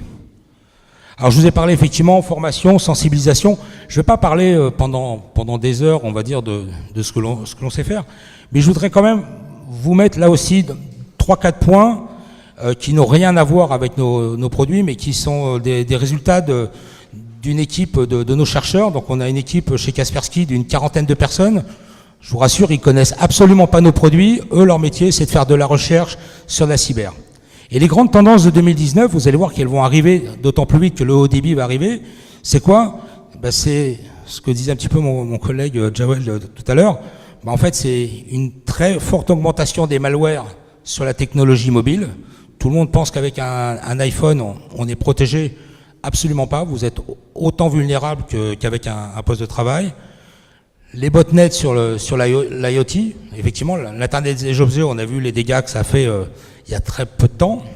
D'accord? Donc là aussi, une très forte augmentation des attaques de botnets IoT. Le spear phishing sur les réseaux sociaux va vraiment s'amplifier pour faire du vol de données. Et qui dit vol de données dit quelque part revente de la donnée et enrichissement personnel. Et puis surtout, d'un point de vue un petit peu plus ciblé, ce qu'on appelle chez nous des attaques avancées, des APT, donc des attaques très avancées qui sont très sournoises, mais qui sont simplement dans le but de faire du piratage économique, industriel, politique, ce que vous voulez. Mais ça, ces menaces vont vraiment arriver. La seule différence, c'est qu'elles ne seront pas visibles et elles seront très difficilement détectables. Voilà, c'est à peu près tout ce que j'ai à dire sur, on va dire, la corrélation entre la sécurité et le haut débit. Mais sachez qu'aujourd'hui, la sécurité dans notre métier, c'est, pour certains chefs d'entreprise, c'est vécu comme un coup, mais je pense que pour les années à venir, il faut qu'ils le considèrent vraiment comme un processus. Merci pour votre témoignage. Merci d'avoir aussi partagé avec nous les résultats de votre étude, que je trouvais assez intéressant. On a la chance d'avoir pour conclure 2 speakers qui connaissent bien le terrain africain. Un peu la même question pour nos 2 derniers speakers, c'est-à-dire la vision terrain des déploiements de réseaux en Afrique, quelles sont les bonnes pratiques au niveau de ces déploiements notamment. Je voudrais commencer ici par Monsieur Cheikh Keita. Monsieur Keita est président de Open Business Africa et de Bridge of Innovation. S'il vous plaît. Bonsoir à tout le monde. L'Afrique est à la croisée des chemins. Nous sommes tous engagés dans une route qui doit nous mener à une excellence en Afrique. C'est vous et nous qui ferons la part des choses. L'Afrique est aujourd'hui lancée dans son innovation pour valider les complémentarités et puis valider l'innovation. Savez-vous, il y a 1 milliard d'habitants presque dans le monde. Quand on se projette sur l'Afrique et quand on voit tous ceux qui sont connectés, tous ceux qui sont connectables, nous sommes presque à 300 millions. Alors, la fibre FTTH, qui veut dire tout simplement porter la fibre à la maison, en anglais, fibre to the home, est un travail qui est en train d'être fait. Mais il faut se poser la question en Afrique, où on est à quel niveau? Il n'y a que 6 pays qui sont aujourd'hui à l'aune de ce déploiement. Il y a, je vais vous les citer, il y a le Niger, il y a l'Algérie, il y a la Namibie, il y a l'Afrique du Sud, il y a le Kenya, et j'en passe. Il y a le Kenya, qui sont en train de s'approcher du seuil tout à fait de connectivité réelle. Mais quand on fait le bilan des choses, on est à 3% aujourd'hui de la consommation de l'Internet. Donc je pourrais dire que finalement, il y a du travail à faire. Alors, pour rapidement avancer, moi, les fibres qui se déploient aujourd'hui en Afrique, je me pose une question qui est la première, c'est qu'il faut se dire que les fibres qui sont fabriquées par les fibres de verre et le plastique ne sont pas infinies. Nous allons avoir bientôt une rareté sur le marché. Et ces fibres sont produites à l'étranger. Ces fibres sont produites la plupart du temps en Chine. La fibre est produite la plupart du temps en Inde. Voilà, c'est les deux grands producteurs de la fibre aujourd'hui. Nous ne sommes pas les créateurs ni les fabricants de fibres. Donc le marché est tellement énorme. Rendez-vous compte, le monde a besoin de plus de 500 millions de kilomètres de fibres. C'est-à-dire 10 fois le tour du monde. 10 fois le tour du monde. Donc est-ce que l'Afrique va se rattacher à cela? Est-ce qu'on aura la chance d'avoir les fibres comme les autres? D'où la première question. Alors, pour finir, pour ne pas être long, je dirais que nous sommes dans une exigence totale et globale. Les États ont leurs responsabilités, parce que pour faire la fibre, il ne s'agit plus de dire, voilà, il n'y a pas d'enjeu par là, il ne faut pas la fibre ici, c'est par là plutôt qu'il y a des enjeux, il faut la fibre ici. Nous sommes dans un phénomène de globalisation et d'éthique. Donc le numérique et l'innovation va profondément toucher l'éthique. C'est-à-dire, les gouvernements doivent réguler que tout le monde soit à la même enseigne, que tout le monde puisse avoir la connectivité, que tout le monde puisse être sur Internet, que tout le monde puisse profiter de la nouvelle donne. Mais cela, c'est vous et nous. Merci Monsieur Keita pour ce témoignage. Stéphane, la parole est à toi. Quelle est un peu ta vision de terrain et quelles sont les bonnes pratiques que tu as observées à propos de ces déploiements de l'accès au débit et très haut débit en Afrique? Bonjour à tous. Je ne sais pas si vous m'entendez bien, oui, parce que le son du côté des speakers est pas retransmis, donc on a un effet bizarre d'écho dans la salle, vous voyez, c'est toujours désagréable, mais on va essayer quand même de continuer cette table ronde, et puis s'il y a des questions après, d'essayer de vous entendre. Tout d'abord, par rapport à l'objet de la table ronde qui était au débit est-il un luxe, je soulignerai en Afrique, parce que quelque part c'était un peu sous-entendu. Je crois qu'il faut se rappeler une première chose, c'est que l'infrastructure n'est pas une finalité, mais quand on n'a pas d'infrastructure, on ne peut rien faire. Donc à partir du moment où on a déjà bien intégré cet élément-là, on peut commencer effectivement à réfléchir à pourquoi on fait cette infrastructure, quelle est sa finalité. Première chose, c'est qu'on cherche à améliorer la vie des gens. On cherche à améliorer l'efficacité des services publics. On cherche à développer l'économie. Et donc, ce n'est pas un luxe que d'améliorer la qualité de vie des gens, que de développer l'économie et d'améliorer les services publics. Je pense que ça, c'est peut-être une chose qui est importante à partager, même si elle est évidente. Et souvent, on a tendance à se dire, mais finalement, est-ce que tel pays a besoin de telle infrastructure, de telle technologie? Ce n'est pas une question. Il n'y a pas de question. C'est est-ce qu'on a aujourd'hui, est-ce qu'au XXIe siècle, est-ce qu'on peut se passer de l'électricité? Est-ce qu'on peut se passer de l'éducation? Est-ce qu'on peut se passer de la santé? Donc je pense que là-dessus, quand on est face à un défi où la population africaine va passer de 1,4 milliard à près de 2,4 d'ici 2045, on a les villes qui vont passer de 450 millions de citadins à 1,2 milliard, pareil dans la même période. Les défis en matière d'infrastructure sont tels que la question sur est-ce un luxe ou non, la réponse est évidente, c'est une nécessité. Mais ce n'est pas une finalité. Et je voudrais partager avec vous un certain nombre de réflexions. Tout d'abord, évidemment, ces infrastructures sont les moteurs de cette transformation, qu'elles soient, je l'ai rappelé, économiques ou au niveau des services publics. Et évidemment aussi de la vie des citoyens que nous sommes. Quand on voit que, pour ne pas citer un pays, par exemple comme la Côte d'Ivoire, où vous avez, pour aller faire votre inscription, quand vous avez votre baccalauréat, pour vous inscrire au concours d'administration centrale, il faut aller à Abidjan, et puis il faut vous lever tôt le matin, faire la queue, et puis vous arrivez le midi, le guichet est fermé parce que la personne elle a inscrit pour sa journée largement plus de quoi travailler pour la semaine qui suit, elle vous dit retournez chez vous, vous avez fait le voyage de la veille, vous allez repartir pour revenir la semaine d'après, et au total vous allez faire 1500 km pour vous inscrire à un concours. Vous imaginez la vie au quotidien, et ça c'est juste un exemple.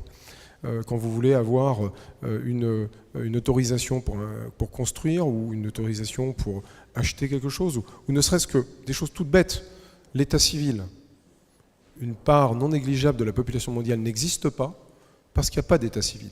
Donc est-ce que vous croyez que c'est un luxe, l'état civil? Vous ne pouvez pas accéder aux soins, vous ne pouvez pas accéder à l'éducation, vous n'existez pas. Je ne parle pas de voter. Donc on est clairement dans une nécessité. Et cette nécessité, je dirais même, elle devient une urgence. Ensuite, par rapport à la question du haut débit, je crois qu'il faut aussi enlever un mythe. Il n'y a pas un haut débit. D'abord, le terme haut débit ou très haut débit, etc. En fait, il y a une diversité de besoins et de marchés. Il est évident qu'entre une entreprise, comme vous l'avez rappelé, qui a des besoins de sécurité ou qui a des problématiques de compétition ou de capacité à être productif dans un pays, bien, vous n'avez pas les mêmes besoins que des populations ou des services publics qui peuvent avoir d'autres priorités, d'autres problématiques. Et on voit bien que l'enjeu aussi pour un État, c'est d'être capable d'avoir une vision de l'ensemble des segments de marché que les acteurs essayent d'adresser. Et là, pour cela, il est évident que la dynamique concurrentielle est un élément vital pour réussir cette transformation. Et parce que le marché est segmenté, il faut éviter d'être dans des logiques, des carcans qui ferment l'innovation et la compétition entre les acteurs. Donc ça, c'est un jeu d'acteurs, et les régulateurs sont probablement des... alors j'étais au Fratel qui était simultanément avec l'événement des ATDA, et je trouvais assez symbolique le fait qu'il y avait un débat autour, à un moment donné, en disant le Fratel, est-ce que finalement nous devrions nous appeler des régulateurs ou des facilitateurs? Oui, c'est symbolique, c'est pas que de la sémantique. Mais c'est vrai, c'est-à-dire que le régulateur est là pour être un facilitateur, pour être un accélérateur de dynamique dans ces marchés. Et donc, on voit bien que pour ces différentes segmentations de marché, je ne vais pas tous les reprendre, que ce soit du mobile, du fixe, du rural, de l'urbain, du professionnel, du grand public, du monde de l'entreprise ou du monde des services publics ou des administrations, le passage de la voix à la donnée, puisqu'en fait finalement aujourd'hui, qu'est-ce qu'on est en train de voir, notamment sur la grande partie des pays africains, c'est qu'il y a un enjeu du basculement d'une majorité des infrastructures qui acheminent essentiellement encore de la voix aujourd'hui, dans une grande partie du subsaharien, vers la data. Il y a un autre enjeu qui se pointe derrière, c'est pour réussir cette transformation, il faut regarder quels sont les facteurs accélérateurs. Il y a un truc qui est un bloquant, c'est simple, hein. En ce moment en France, vous voyez, il y a des gens qui mettent des gilets jaunes parce qu'ils se plaignent du prix du pétrole. Peut-être que demain, ils mettront des gilets jaunes parce qu'ils vont se plaindre du prix de la data. Non, je rigole, mais ça pourrait être le cas. Et en fait, le problème, c'est que si vous voulez développer une économie numérique et la transformation, il est clair que si vous facturez l'usage en fonction du volume, vous allez réduire la transformation et l'innovation. Donc il y a un premier défi au-delà des infrastructures, c'est la façon dont les infrastructures rendent possible une offre abondante. C'est comment on passe d'une économie de rareté à une économie d'abondance en matière d'infrastructures digitales. Et si ça, on ne l'a pas intégré, on ne va pas le réussir. Pourquoi? Parce que le fait d'avoir un abonnement illimité à l'accès aux données, ça a un impact de transformation totale sur les services, le comportement des acteurs, l'innovation. Et c'est clair qu'un des défis dans les prochaines années du continent africain, c'est de passer à l'illimité sur l'usage de la donnée. Tant qu'on n'aura pas de l'illimité sur le continent africain, il va y avoir des applications et des usages qui vont être restreints. Et est-ce que c'est l'intérêt du continent d'être, alors que le reste du monde est en train de passer effectivement à l'illimité, d'être dans des logiques, en tout cas dans des logiques contraintes. Et donc je pense que une des clés de la transformation digitale du continent africain, qui est probablement le continent qui a le plus de potentiel, que ce soit à cause des raisons démographiques que j'ai évoquées tout à l'heure, mais aussi parce que c'est une jeunesse qui a une très forte appétence, qui a beaucoup d'imagination, beaucoup de créativité, et que s'il n'a pas ces outils, évidemment, à des prix ou à des conditions économiques qui sont, on va dire, favorables pour pouvoir développer l'usage, eh bien ces usages n'apparaîtront pas. Donc, si je peux conclure sur un certain nombre de points, c'est qu'en fait, la transformation numérique, c'est un tout. C'est une évidence, mais c'est un tout. D'abord, c'est une inclusion de tous. Si on laisse une partie de la population sur la touche, on rate cette transformation. Donc, l'inclusion numérique doit être, en parallèle des enjeux sur les infrastructures, réussis. Le deuxième élément, c'est un peu le complément de l'inclusion, c'est la formation. La formation qui vient avec, d'une certaine manière, l'appropriation de toute l'économie à cette transformation. Il y a des gens qui sont bien plus savants que moi dans cette salle, que je ne citerai pas, mais je ne sais pas si elle est là, Nour, ou d'autres qui sont ici, qui participent chaque jour. Je suis admiratif devant le travail qu'ils peuvent faire. Ils vont voir dans tous les pays, ils travaillent chaque jour, et c'est un travail qu'il faut soutenir. L'accompagnement de cette transformation digitale, elle commence à la base. Elle commence dans les entreprises, dans les PME, dans les services publics. Et ça, cette formation est essentielle. Bien sûr, la couverture est essentielle. Si vous n'avez pas, je reviens sur le réseau, s'il n'existe pas, vous n'avez pas de service. Donc il faut couvrir aussi bien les villes que les villages. Et donc là, comment on réussit aussi à sécuriser, parce que c'est un enjeu de sécurité au-delà des questions informatiques et numériques, là, de sécurité physique, comment on fait pour ancrer une vie, une économie dans des villages, dans des zones, notamment dans la zone sahélienne, où vous avez aujourd'hui beaucoup de terrorisme, parce que l'économie a du mal à se développer. Si on n'a pas des services qui permettent aux populations qui veulent se développer de rester dans ces villages et de trouver des services de santé, des services d'éducation et des débouchés économiques. Donc là, il y a des vraies questions d'équilibre. Quand on dit qu'on va passer à 2,4 milliards d'habitants et plus de la moitié, on sera à 60% dans les villes, comment on va gérer cet exode rural? Vous imaginez? On va avoir à peu près 700 à 800 millions d'urbains en plus dans les 30 ans qui viennent. Je rappelle que ça fait plus d'une fois et demie la population de l'Europe. Donc on va avoir plus d'une fois et demie l'Europe qui va s'urbaniser en Afrique. Est-ce que ça va se faire sans douleur? Est-ce que le maintien des populations dans les villages, c'est une question qui est essentielle ou pas? Et est-ce que donc du coup l'aménagement numérique du territoire est une question clé pour réussir cette mutation? Je ne fais que poser des questions. Quand on travaille évidemment sur les schémas directeurs, on essaie d'accompagner les gouvernements sur ces questions qui sont sensibles, mais c'est clair que c'est des questions qui nous concernent tous. La concurrence, j'en ai parlé, je parlais à l'instant de l'enjeu d'avoir des tarifs forfaitaires illimités, etc. S'il n'y a pas de concurrence, vous ne les aurez jamais. Donc il faut développer tout l'écosystème de régulation qui favorise cela. Et puis, ça a été évoqué à plusieurs reprises, notamment sur la question data center, mais elle est plus globale. La question énergétique est vitale. On ne peut pas décorréler la transformation numérique du continent de la question énergétique. Je vais prendre un exemple tout bête. Demain, si on veut mettre de la 4G ou après-demain de la 5G, on ne va pas le faire avec un téléphone qui est un téléphone, on va dire, de type, on va dire, 2G classique, avec simplement un tout petit écran et un clavier tout simple. Ce petit écran, ce petit clavier tout simple, il avait un seul avantage, beaucoup d'avantages, mais il en avait un, c'est qu'il est très frugal en termes de consommation d'énergie. Donc vous pouvez prendre un téléphone GSM, vous le chargez, et puis la semaine d'après, il fonctionne encore. Quand vous passez au smartphone, dans les 48 heures, il n'y a plus de batterie. Ça, c'est un premier inconvénient. Deuxième inconvénient, c'est que ça vaut plus de $100. Donc aujourd'hui, il y a un certain nombre d'enjeux. C'est comment on fait pour pouvoir amener de l'énergie dans les villages ou dans les différents endroits et consommer moins d'énergie à la source. Donc effectivement, d'avoir des appareils qui sont moins énergivores, des réseaux qui sont donc moins aussi, peut-être plus proches, avec moins de puissance, qui permettent d'avoir peut-être moins de consommation d'énergie pour les antennes, et avoir évidemment des sources off-grid qui vont permettre, avec des technologies d'environnement renouvelable, de produire de l'électricité à proximité, d'avoir cette capacité de lier le numérique et l'énergie dans le développement économique et dans l'ancrage de la vie dans les différents territoires. Et puis bien sûr, il y a les enjeux de sécurité. Plus on devient digital, on n'est pas des bisounours, et il faut qu'on soit conscient. Je veux dire, est-ce que demain on va supporter d'avoir une coupure digitale? Combien de temps? Quand toute l'économie sera dépendante de cela, quand la santé sera dépendante de ça, quand l'éducation sera dépendante de ça. Donc on doit être conscient de ça. Si on n'est pas conscient de ça, il se produit des blocages. Et donc ça veut dire ce n'est pas une fatalité, ça veut dire qu'il faut bien penser les réseaux, la transformation digitale, en ayant cette sensibilité au risque, parce qu'il est réel. Ce n'est pas une vision de film de science-fiction que de dire on va se faire attaquer, ou on va se faire voler des données, ou on va se faire pirater ou bloquer. Et donc en fait, on doit être en capacité de résilience, et on doit, dès le départ, génétiquement, penser ces projets en ayant en permanence, enfin on va dire c'est un peu la logique du risk management, c'est pas dire quelle est la probabilité d'un événement, mais c'est quelle est l'incidence de l'événement et quelle est la capacité à accepter cette incidence. En clair, si tout s'arrête, combien de temps j'accepte que tout s'arrête dans un pays?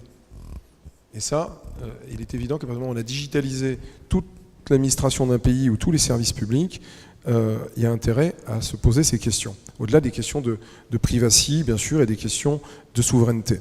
Voilà. Bon, c'était un certain nombre de points que je voulais partager avec vous, mais il y a une certitude, c'est qu'on n'a pas la réponse à toutes ces questions. C'est un travail à faire collectivement. Et je pense que l'Afrique a une chance, c'est qu'elle a une capacité à aider le monde à faire cette transformation numérique d'une manière plus innovante, parce qu'elle sera plus frugale et probablement qu'elle cherchera à avoir la capacité de faire des sauts générationnels. Et ça, c'est utile pour tout le monde.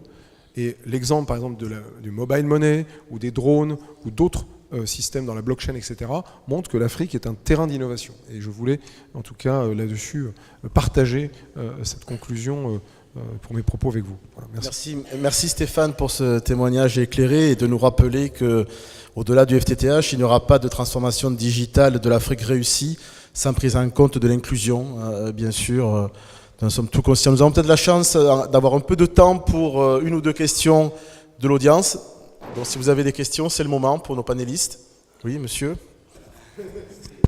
Ok, merci beaucoup. Je réponds au nom d'Abdeljelil Bachar. Donc je suis un jeune entrepreneur et acteur de la société civile dans le domaine d'éthique au Tchad. Merci pour votre présentation et ma question. Je vais aller directement aux questions. En Afrique, vous savez, l'Afrique est vaste. Par exemple, chez nous, nous avons 1 284 000 km² au Tchad. Et nous avons le taux de pénétration de l'Internet, c'est de 7%. Et surtout, on peut dire c'est la ville d'Ndiamena, la plus grande ville, Yamoundou, Abéché, etc. Et quel sera, par exemple, on ne peut pas faire la transformation digitale sans toutefois incorporer toute la population. Donc faire avec 5%, laisser 95%, ça ne peut pas y aller. Et donc, comment il faut faire, par exemple, pour les zones blanches qu'on appelle, zones blanches, les zones rouges, comment il faut connecter ces zones?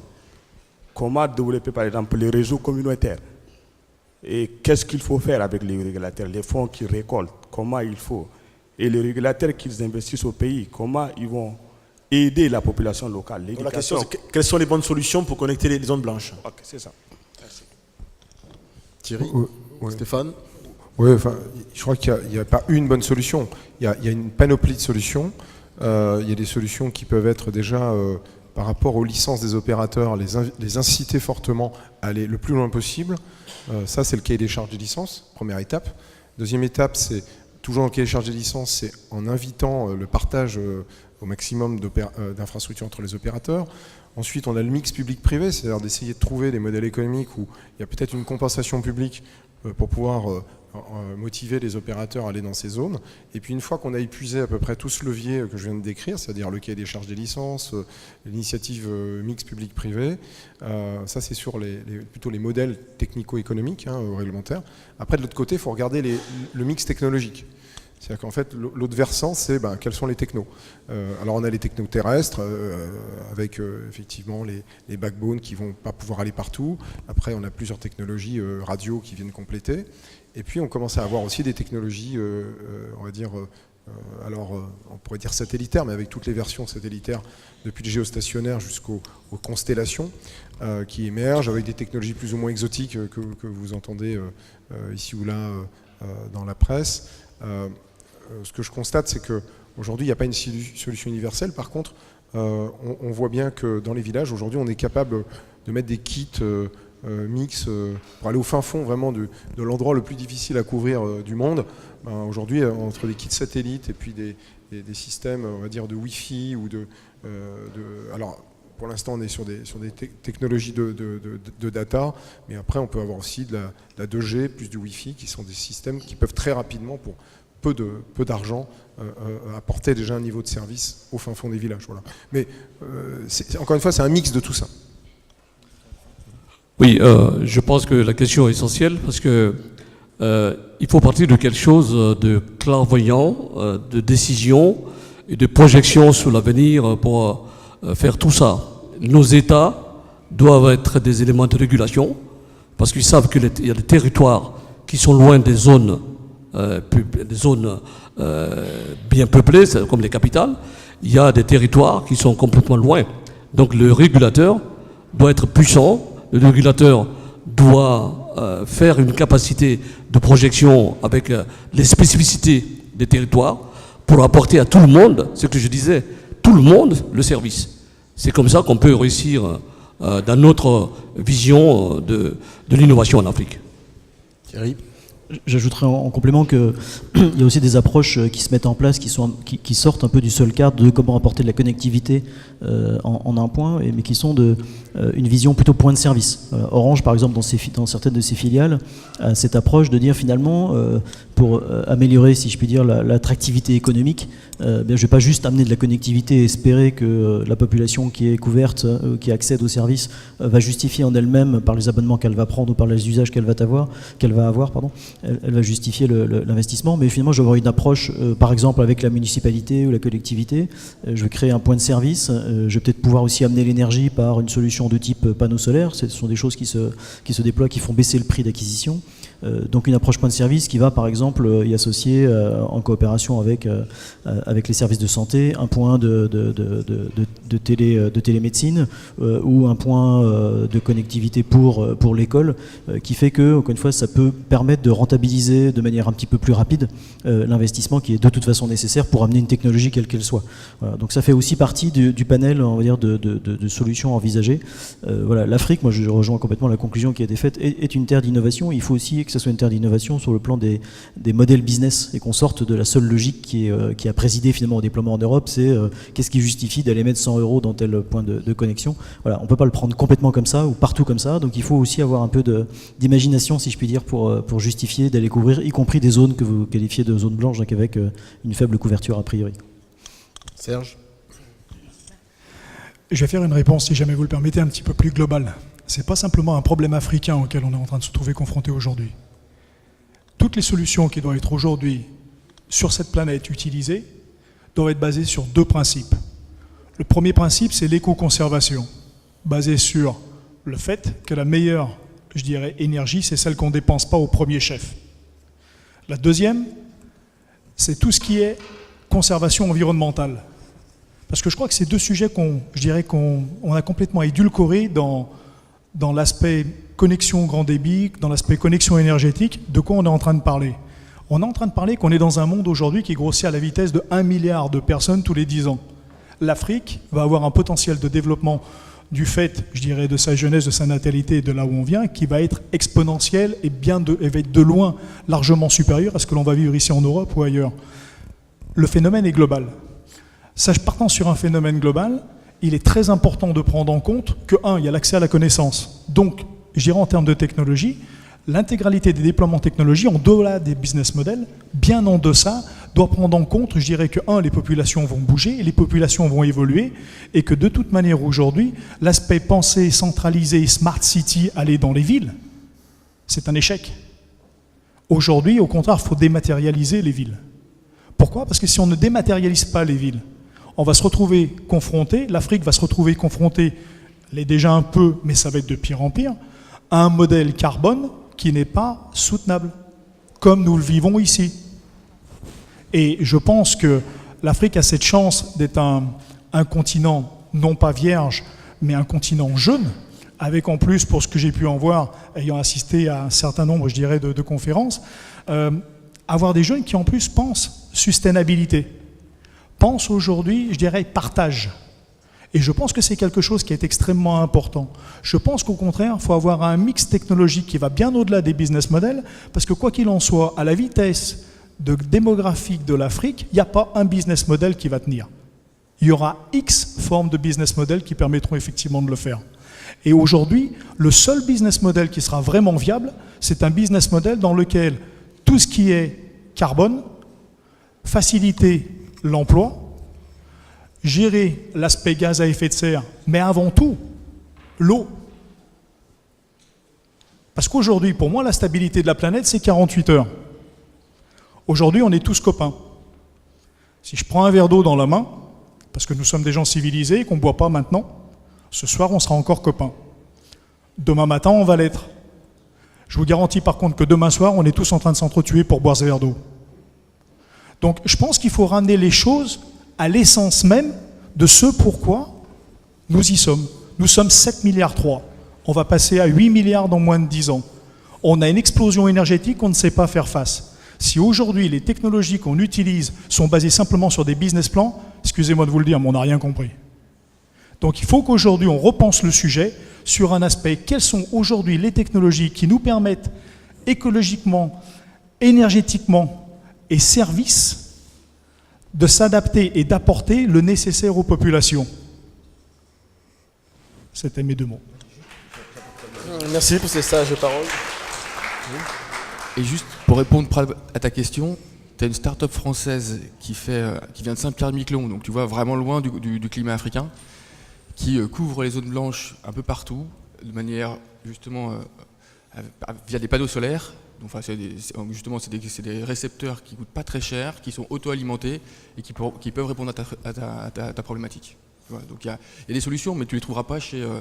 alors moi je travaille beaucoup avec Orange, hein, mais tu ne les trouveras pas chez Orange, tu ne les trouveras pas chez les gros, tu les trouveras chez des gens qui sont plus créatifs, plus petits, mais qui effectivement ont des problématiques qui sont pas du tout orientées business plan, qui vont dire bon voilà, il faut qu'ils gagnent de l'argent, mais qui sont hyper pragmatiques et qui sauront répondre à ta solution. Donc je pourrais t'envoyer les coordonnées de ces gens-là si tu veux. Voilà, je pense que vous avez une réponse complète à votre question. Peut-être le temps pour une ultime question. Ah, tout au fond là-bas. Ah, j'avais pas vu, pardon. Ah, j'avais pas vu. Elle m'a passé le micro. Bonjour. Moi, j'ai une question à tout le panel. À tout le panel, et je vais vous dire pourquoi. Je suis en train de créer, là, je suis en train de finaliser ma plateforme de jeux vidéo sur l'Afrique. C'est du mobile vidéo. Je suis en train de fédérer pratiquement toute l'industrie africaine du jeu vidéo. La question que je voulais vous poser, c'est comment monétiser toute la partie de données qui est en train de remonter. Parce que dans les premiers tests, on a pas mal d'informations. Sachant qu'il y a 400 millions de joueurs aujourd'hui sur le mobile en Afrique, si j'arrive, ne serait-ce qu'au bout de 2-3 ans, à en capter entre 5 et 10 millions, vous remarquez et vous vous rendez compte un peu des données que je peux faire remonter. Comment monétiser ça ?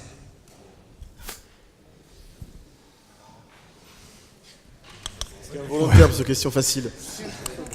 Je ne sais pas pourquoi c'est moi qui hérite du micro, mais bon, ça m'arrive dans les mains. Donc je vais essayer d'y répondre.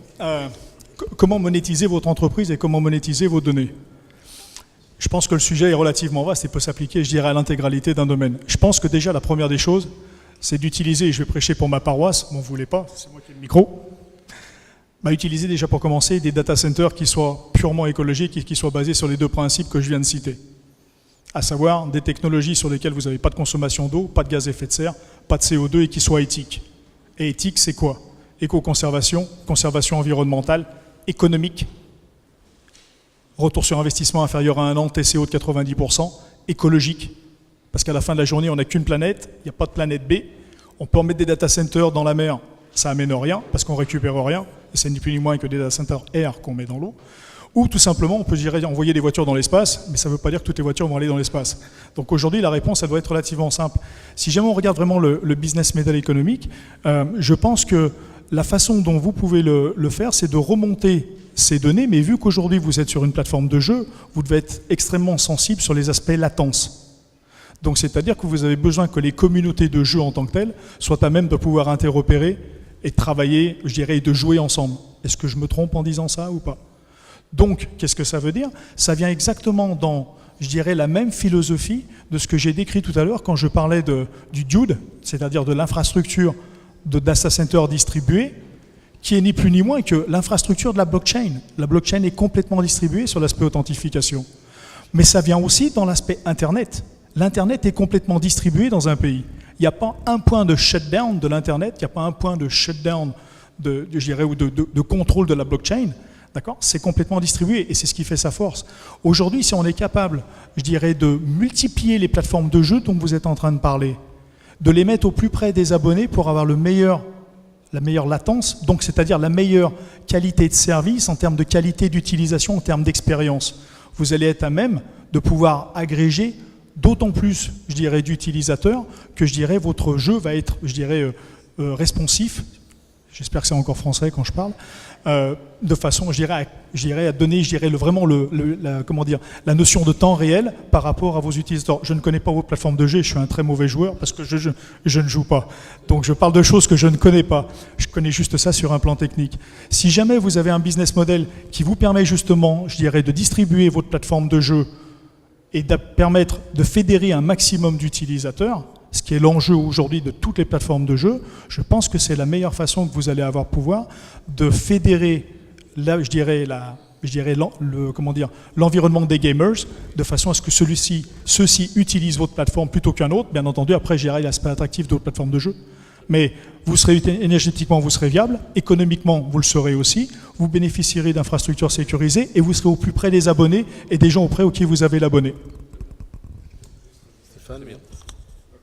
Oui, juste pour compléter par rapport à ce qui vient d'être dit très brièvement, il faut avoir en tête que par rapport à la latence, qui est un sujet qui ne concerne pas que le jeu, heureusement, par exemple la santé ou d'autres applications professionnelles ou industrielles, ayez en tête ce chiffre, c'est que quand vous faites 100 km de fibre optique, vous faites 1 milliseconde de latence. Donc quand vous faites 1000 km, 10 millisecondes. Alors vous pouvez vous dire 10 millisecondes, c'est pas grand-chose pour certaines applications, mais pour d'autres, c'est énorme. Donc ça veut dire, il y a une bonne nouvelle derrière tout ça, ça veut dire que la localisation des datas en Afrique c'est une nécessité. Donc ça veut dire qu'il faut avoir une vraie politique d'hébergement, et là-dessus, il faut que les États, avec les acteurs privés, ils travaillent pour pouvoir réussir cette transformation. Et donc on est vraiment sur des enjeux de développement sur des applications temps réel, au-delà des enjeux de souveraineté et de privacy, aussi de latence, d'avoir des sources de données réparties dans le continent. Voilà. J'ajouterais que nous sommes en train d'avancer dans quelque chose de monstre, de grandiose. Le numérique, c'est grandiose, ça impacte toute notre vie. Les entreprises produisent de la data, les privés produisent de la data. Nous allons rentrer dans une phase où le privé, c'est-à-dire le personnel privé, on va rentrer dans une phase où on va demander aux entreprises peut-être de mettre en place une sorte de déontologie, une sorte de charte, pour la nature, charte pour le climat, charte pour notre monde, pour qu'on puisse sauver notre planète, pour valider tout à fait des complémentarités. En matière tout à fait de data pour les jeux, je pense que les entreprises qui sont en Afrique à un certain moment seront arrivées à faire leur choix en fonction de l'engagement de la société. Nous allons arriver là. Parce que le data, c'est tout. Nous sommes impactés par le data. L'université, c'est le data. Les formations, c'est le data. Tout ce que vous faites, les transferts de documents, c'est le data. Donc, nous devrons commencer à réfléchir quel monde nous voulons. Quel monde nous voulons. Et les entreprises seront responsables à un certain niveau, puisque nous allons demander, puisque je veux me servir de votre service, de votre possibilité que vous nous offrez pour valider des choses avec vous, vous devez être à même de nous garantir une certaine possibilité, une certaine charte qui garantit notre monde meilleur, notre monde encore plus meilleur. Merci Monsieur Keita pour votre intervention. Je finirai...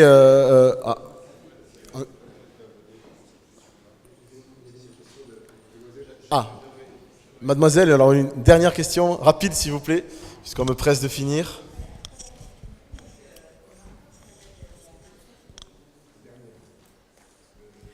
Bonjour. Alors moi je suis entrepreneuse dans la blockchain et pour un sujet aussi névralgique que les infrastructures, je suis un peu désolée qu'il n'y a pas de représentant étatique. Déjà, première des choses. Ensuite, j'avais, dans la lancée de M. Leluxe, demandé par rapport au fait qu'il y ait des collaborations avec les entreprises africaines qui travaillent déjà sur cette thématique. Parce que je pense que ce serait vraiment très intéressant de voir un peu comment vous êtes des grands groupes, vous pouvez travailler avec des locaux, parce qu'il y a déjà des initiatives qui sont faites pour développer des data centers ou autres. Ensuite, deuxième des choses, j'aurais voulu savoir, parce que tout de même l'Afrique a une spécificité, c'est-à-dire des problèmes de délestage. Donc on sait que les réseaux, on va dire, empêchent vraiment de vraiment permettre une vraie... un vrai enjeu, enfin, ça empêche de rentrer vraiment dans la révolution numérique qu'on est en train de vivre. Donc, qui des solutions pour mettre une data qui va pouvoir supporter aussi bien la chaleur africaine que les problèmes de délestage? Merci. Bon, pour supporter la chaleur, on a déjà une solution. Je vous donne la parole à une personne pour une réponse courte, s'il vous plaît. Décidément, c'est toujours moi qui hérite de la patate chaude. Donc, je me présente, Serge Conesa, Immersion 4, je suis français, personne n'est parfait. Mais donc, pour y répondre, c'est simple. Il faut simplement aujourd'hui utiliser des technologies qui soient, je dirais, qui soient climat-agnostiques. À partir du moment où je dis qu'elles soient climat-agnostiques, c'est-à-dire qu'aujourd'hui, tout ce qui est contrainte d'humidité, tout ce qui est contrainte de chaleur, tout ce qui est contrainte de poussière, tout ce qui est contrainte, par contre, énergétique en termes de stabilité électrique, en termes d'accès à l'énergie, en termes d'installation dans des environnements urbains comme dans des environnements ruraux, qu'on n'ait pas, je dirais, les problèmes de pollution et qu'on ait surtout, je dirais, une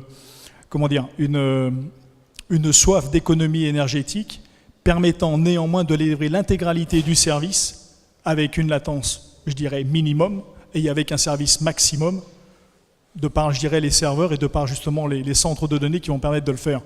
Je dirais juste une chose. Si aujourd'hui vous prenez ce composant électronique que je disais tout à l'heure et que vous le mettez dans le liquide, que vous fassiez de la blockchain, qui est la base des smart contracts, que vous fassiez de la crypto-monnaie, que vous fassiez du high-power computing, que vous fassiez de l'email ou autre, la particularité aujourd'hui de le mettre dans des data centers en immersion fait qu'aujourd'hui, 100% de la puissance processeur est maintenue dans un environnement en température stabilisée, permettant donc de délivrer, que ce soit normal à 100% ou overclocké, l'intégralité de la puissance générée par les microprocesseurs ou par les GPU. Maintenant, vous avez un autre phénomène qui est très sensible à la chaleur, c'est les mémoires. Donc vous avez toujours un parallèle mémoire-processeur. Si je suis un peu technique, je suis désolé, je suis obligé de répondre dans ce sens-là. Si jamais aujourd'hui vous avez ce parallèle mémoire-processeur dans des bains qui soient à température constante et qu'on évite justement ces variations en dents de scie, vous allez avoir un rendement et une efficience optimum par rapport aux données que vous allez processer. Après, qu'est-ce que je ne sais pas faire en tant qu'Immersion 4? Je ne sais pas optimiser votre code. Donc il vous appartiendra à vous d'écrire des codes qui ne soient pas trop gourmands au niveau énergétique, de façon à ce que les processeurs puissent justement travailler de façon complètement optimum, parce que quoi qu'il en soit, ils le feront, mais surtout travailleront beaucoup moins longtemps, et donc auront beaucoup moins de dissipation énergétique. En fait, la vraie réponse que l'on a ici, c'est qu'on est capable de processer les données sans en avoir le coût énergétique. Je m'en explique. Le coût énergétique est lié au refroidissement de tous les équipements électroniques que vous allez avoir en place. Imaginez que demain, quelle que soit, je dirais, la puissance dissipée, 100 watts ou 600 watts par GPU, mais que vous n'avez pas des ventilateurs qui vont se mettre à tourner de façon complètement, je dirais, débridée, plus bien entendu des systèmes de froid dans le data center pour maintenir les températures données, parce qu'à la fin de la journée, un data center, il y a une norme à l'intérieur pour la température. Ça s'appelle HRE. Cette norme HRE, elle vous dit qu'aujourd'hui, vous devez avoir 22 degrés C à l'intérieur d'un data center pour un niveau d'humidité donné. Imaginez que demain, vous êtes capable de faire tourner vos centres de données avec 40 degrés à l'intérieur du centre de données, avec 80% d'humidité, et sans que ça affecte l'électronique. Ça, c'est notre réponse. Merci pour ce témoignage. Je propose, comme mot de la fin, d'utiliser ce que vient de me dire M. Keita. Le numérique est grandiose. Je rajouterai, le numérique sera grandiose en Afrique. Et je voudrais que vous joigniez à moi pour remercier nos panélistes.